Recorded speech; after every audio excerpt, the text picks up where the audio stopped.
nothing like living a simple life. Something out those aches and pains from working on the farm. Hey guys, it's Eric. Hey, I wanted to show off this thing. It's a Yard Machine 638 RL. I actually picked this thing up over a year ago, but I had a back injury, so I was never able to complete the project.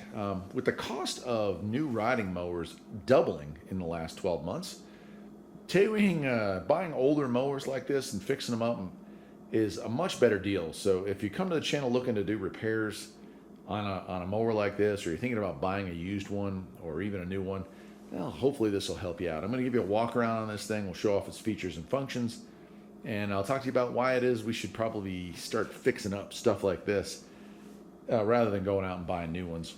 First thing about the 638 is it's a pretty low-end unit. It's not a high-end unit by any means, but it does have headlights, and it's not, by saying low-end, I don't mean that it's garbage or anything like that. I just mean it's a base model. It's a basic one.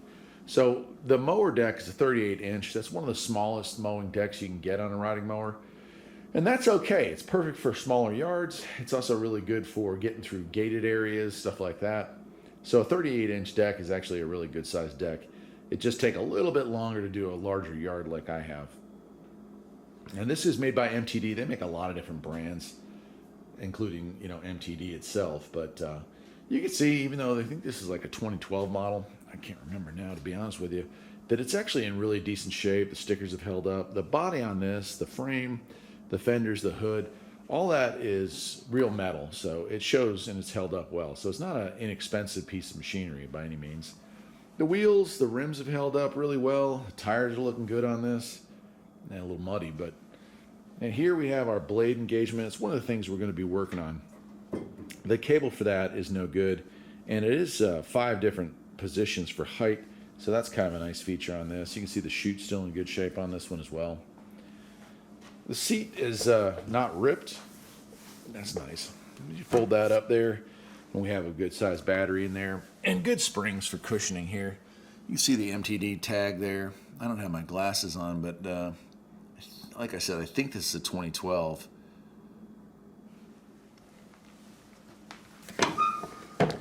On this side, got a cup holder, which is kind of a nice feature. This is a manual transmission. It's kind of an interesting setup, a little different than the Husqvarna and Craftsman tractors usually use. It has a neutral, reverse, and forward, and then it has your gear selector and park switch integrated here. So it's a 6-speed transmission. What's weird about it is you actually have 6 speeds in reverse as well. So you can actually operate 1 through 6 in either gear, or either direction. So that's kind of cool. You put it in neutral, of course, to push. Steering, the steering wheel is, just like any other steering wheel, but it's held up well. There's not a lot of play in the bearing there, so the linkage itself is in decent shape. That little floor mat's kind of missing, but come around the front here. It's a little tight in the garage. I got a lot of stuff going on in the garage right now. And you got your 2 headlights. That's a little bit yellowed. I'll probably clean that up before passing this thing along. And anytime I fix up a mower like this, I do try to cut with it once or twice just to make sure that everything's good before putting it up for sale. This is a great way to make extra money in the spring. If you go around and try to pick these things up in the wintertime, usually you can get them for $75 to $100, maybe $125 with inflation. And then you put a few bucks into them, clean them up, and sell them in the spring when the grass starts to grow. Usually you can double your money pretty easily. Here's the engine, the old Briggs & Stratton Powerbuilt. This is a 13.5. It is overhead valve, so it's a more modern engine. It's not the old flathead. Now, I've already done an air filter and a spark plug on this. In another video, I'd show that. I do think the exhaust on this is one of the more simple ones that I've ever seen. Kind of just wrap around there. But it's not particularly loud. It does a decent job.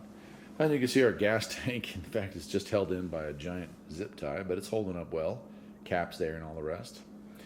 And one of the nice features of these is that for a lot of the components, you can just go right to that and find out what the part numbers are for those. And they cross-reference to so many other models. So if you punch that into Amazon or eBay, you're going to come up with some very inexpensive generic parts for that. So something to keep in mind.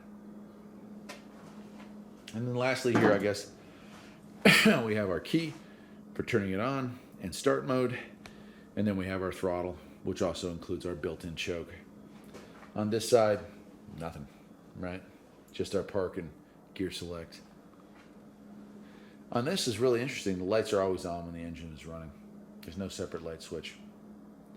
I guess that'll do it for today, my friends. This is a nice little machine, the Yard Machine 638 RL from Yard Machines. It's MTD is really who owns it, who makes it. You've probably seen it under different brands. Till next time, my friends, take care.